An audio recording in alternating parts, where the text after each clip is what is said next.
జరుగుతున్నటువంటి క్రమంలో సాధ్యాసాధ్యాల గురించి ఒక చర్చ జరగాలి. ఎందుకంటే భారతదేశానికి స్వాతంత్రం వచ్చినటువంటి టైంలో 2 దశాబ్దాల పాటు జరిగినటువంటి జమిలీ ఎన్నికలకు ఇప్పటికీ చాలా తేడా ఉంటుంది.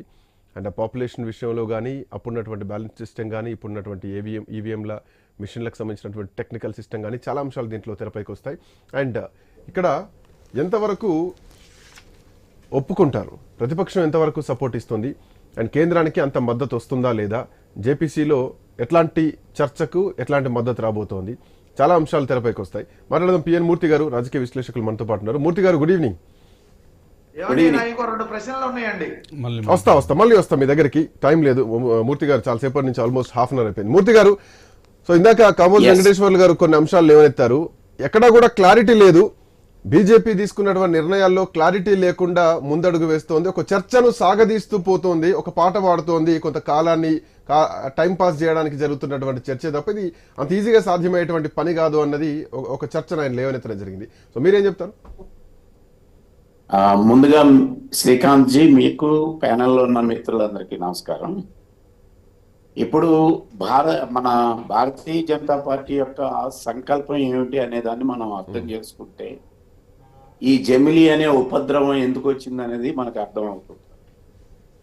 ఇప్పుడు జమిలీ ఎన్నికలు ప్రాక్టికల్గా వెనువెంటనే జరిగే అవకాశాలు అయితే లేవు.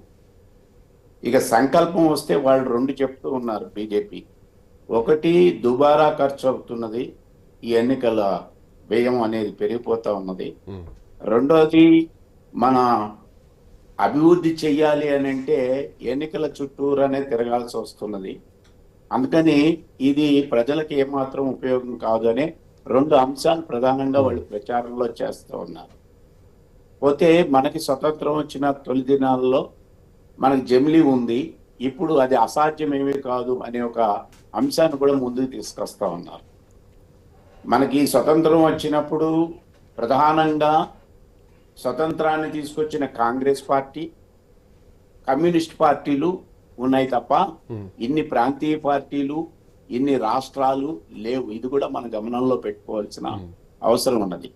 అందుకని ఆనాడు జమిలీ జరిగింది కాబట్టి ఈ రోజులు కూడా జమిలీ జరుగుతుంది, అంత ఈజీగా జరుగుతుంది అనుకోవడం అది అసాధ్యమైన విషయం. ఇంకోటి పోతే మనకి ఎమర్జెన్సీ తర్వాత 1977లో జనతా ప్రయోగం నుంచి మన సంకీర్ణ ప్రభుత్వాలు అనేవి పెరుగుతూ వస్తూ ఉన్నాయి. స్థానిక పార్టీలు అనేవి జాతీయ పార్టీలని ఛాలెంజ్ చేసే విధంగా ముందుకు వస్తూ ఉన్నాయి. ఈ క్రమంలో జమిలీ ఎన్నికలు అంత ఈజీగా జరగవు. ఇదంతా కూడా ఒక మైండ్ గేమ్ నడుస్తూ ఉన్నది. దేశవ్యాప్తంగా ఉన్న సమస్యల్ని, దేశవ్యాప్తంగా ఉన్న ప్రధానమైన అంశాలని, అది నిరుద్యోగం కావచ్చు, రైతునే రాజు. మూర్తి గారు, ఎందుకు అంత ఈజీగా జరగదు అన్నటువంటి అనుమానం గల కారణం ఏంటి? ఇందాక వెంకటేశ్వర్లు గారు కూడా అదే పాయింట్ లేవనెత్తారు, మీరు కూడా అదే మాట అంటున్నారు, అంత ఈజీ కాదని చెప్పేసి. బట్ ప్రపంచవ్యాప్తంగా చూసుకుంటే గనక మిగతా దేశాల్లో కూడా ఇట్లాంటి జమిలీ సిస్టమ్ నడుస్తోంది. జపాన్, ఫిలిప్పీన్స్ లాంటి కొన్ని దేశాల్లో కూడా జమిలీ నడుస్తోంది. అంటే వై డోంట్ ఇండియాలో జరగకపోవడానికి గల కారణాలు ఏంటి? అనేకం ఉన్నాయి. ఇప్పుడు ఇంతకు ముందు మిత్రులు చెప్పిన వాటికి కొన్ని అదనంగా నేను చెప్పేది ఏంటంటే, సరే దీనికి ఆచరణగా 7 రాష్ట్రాల వరకే ఉన్న సామాగ్రి మన దగ్గర ఉన్నది. ఇంకోటి, ఈవీఎంల మీద పెద్ద ఎత్తున దుమారం లేవబోతూ ఉన్నది. 20 లక్షల ఈవీఎంలకి ఇప్పటికి కూడా కేంద్ర ప్రభుత్వం కానీ, ఎన్నికల కమిషన్ కానీ ఆ మ్యానుఫ్యాక్చర్ అయిన 20 లక్షల ఈవీఎంలు ఏ గోడౌన్లో ఉన్నాయో చెప్పలేని పరిస్థితుల్లో ఉన్నారు. రెండోది, ఈవీఎంల్లో మొన్న జరిగిన ఎన్నికల్లో 175 చోట్ల ఈవీఎంలు అవి పోలైన వాటికన్నా ఎక్కువ, అంటే కౌంటింగ్కి వచ్చేసరికి పోలింగ్ అయిన వాటికన్నా ఎక్కువ ఓటింగ్ కనపడుతూ ఉన్నది. అలాగే పంచాయతీ ఎన్నికలు అనేవి బ్యాలెట్లలో జరుగుతాయి, మున్సిపాలిటీలు కానీ. సో ఈ కాంట్రడిక్షన్స్ అన్ని అధిగమించాలి అని అంటే ఇది అంత ఈజీ కాదు. సంకీర్ణ ప్రభుత్వాలు అనేకం ఉన్నాయి, ముఖ్యంగా దక్షిణాది రాష్ట్రాలు. రెండోది, డీలిమిటేషన్ అనేది జరగాల. ఇప్పుడు మనకి జనగణన జరగాల, అదే విధంగా మహిళా బిల్లు, ఆ మహిళా బిల్లులో 33% ఈ పెరిగిన దానికి ఏంటి అనేది రావాలా.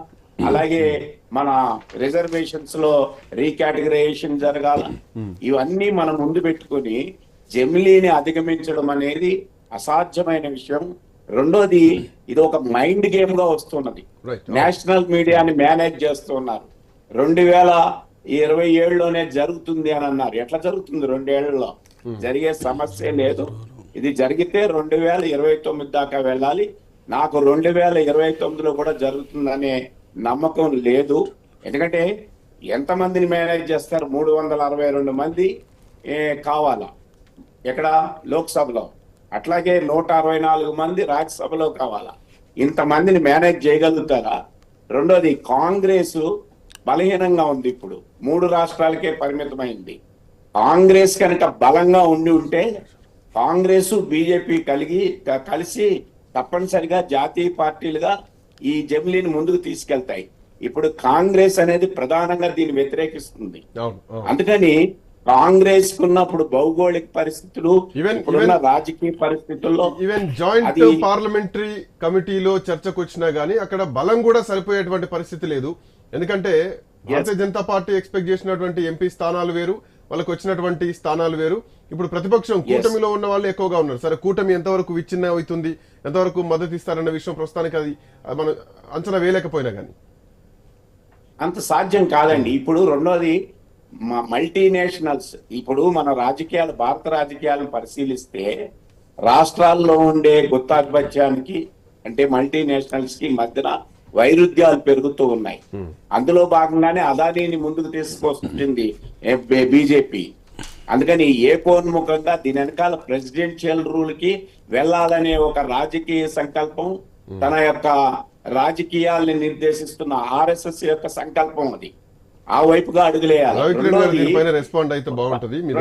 17వ లోక్సభలో, ఒక్క నిమిషం, 17వ లోక్సభలోనే వీళ్ళకి సంకీర్ణ కూటమికి 350 సీట్లు, వీళ్ళకి 303 సీట్లు ఉన్నప్పుడే ఇది ఎందుకు ప్రతిపాదన రాలేదు? ఈ రోజుని ఇటు తెలుగుదేశం అంటే మన ఆంధ్రప్రదేశ్, బీహార్ రాష్ట్రాలు ఉండబట్టి ఈ రోజుని సంకీర్ణ ప్రభుత్వం నిలబడింది. అందుకని ఇంత బలహీనమైన పద్ధతుల్లో ఈ బీజేపీ ముందుకు వెళ్ళలేదు. ఇది సంకల్పం అనేది ఇప్పుడు నెరవేరే అవకాశం ఏ రీత్యా చూసినా కూడా మన ప్రాక్టికల్ ఆచరణాత్మకమైన అడ్డంకులు చూసినా, రాజకీయమైన అడ్డంకులు చూసినా, కాంగ్రెస్ యొక్క పరిస్థితులు చూసినా, ఇవేవి కూడా జమిలీ ఎన్నికల్ని ముందుకు తీసుకెళ్ళడానికి అవకాశం ఇవ్వవు అనేది నా యొక్క అభిప్రాయం.